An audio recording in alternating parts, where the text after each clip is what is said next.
वर्दीचा नाद कुठं करता असं महाराष्ट्र पोलीस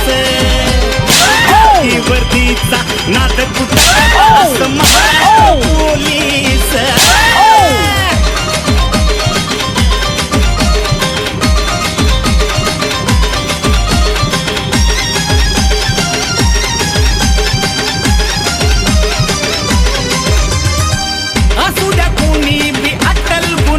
त्याच्या समोर थर थर कापतो त्याच्याच जीवावर सामान्य माणूस घरात खुशाल झोपतो असू द्या